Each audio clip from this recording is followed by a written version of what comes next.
Sub-sub nga gibisita sa mga sakop sa Women and Children Protection Desk sa Talisay City Police ang mga public ug private high school sa Dakbayan alang sa orientation ug seminar kalabot sa nihilistic violent extremism. Ang dugang detalye sa live report ni Fem Marie Dumabo. Fem? Yes, Luan, gihulagway kini sa WCPD sa Talisay City Police nga bag-uusab alang kanila. Awag nila sa mga tinunan nga likayan na lang gyud sa pagduwa ang maong mga matang sa online games nga maoy magtuklod kanila sa paghimo og krimen ug ang pagkabayolente.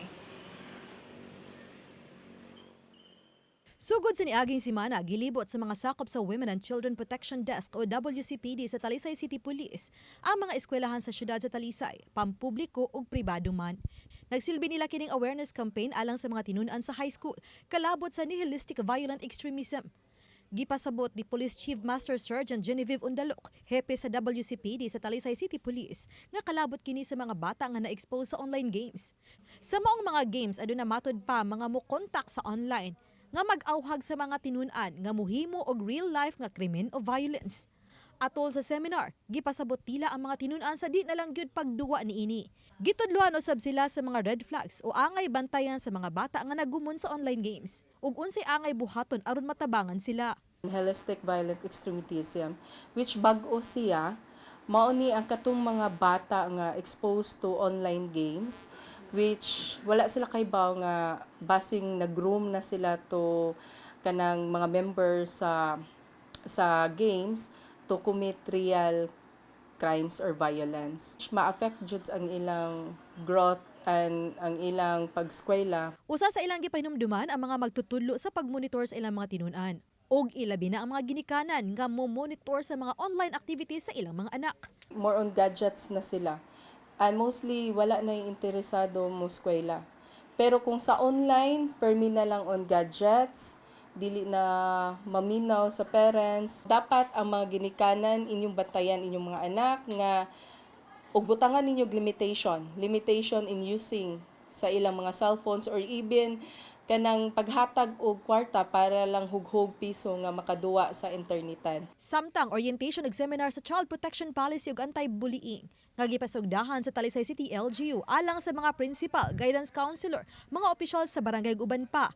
Ang gihimo sud sa duha ka adlaw. Din gipasabot ang nagkadiyang klase ug epekto sa pagpangbuli. Unsaon ang pagpromote sa positibo nga behavior ug ang pagpatigbabaw sa pagkamati-nahuron. Gihangop kini sa kadagkuan sa mga eskwelahan sama na lang sa Lagtang National High School. Di na dunay tinunan nga nanghulga sa kaluwasan sa ubang mga tinunan pipila ka tuig na ang milabay. Natay Child Protection Committee amo dyan nag-activate together with sir among principal nga kung naagay mga i-refer gidayon labi nagkato na serious ng mga offense. Sa school, we conducted this already, no? We will be conducting for the parents po, aron ma-aware po sila. Aware din sila fully ba unsay mga DepEd guidelines, policy with regards to anti-bullying. Usa sa mga speaker sa seminar ang legal officer sa Talisay City DepEd Division, Attorney Flora May Mondares. Samtang naapod-apod na ang usa ka gatos ka mga metal detector nga gipalit sa Talisay City LGU alang sa mga eskwelahan. Dunga na sa orientation o training sa mga security guards sa mga tunghaan. Gi-turnover na sa DepEd 100 ka book metal detectors. Then sila na ibahala unsa na mga schools depending on population pila ka book ang ihatag per school. Diri na ta last week na nag-orient na ta. Usa ka commitment signing ug pledge of support sa mga programa ang gihimo sa mga napaubos sa maong seminar. Luan gitinguhan nila nga himuon na kining annual nga kalihukan aron sa pagsiguro nga ma-update usab sila sa alang na sa seguridad sa tanang mga eskwelahan.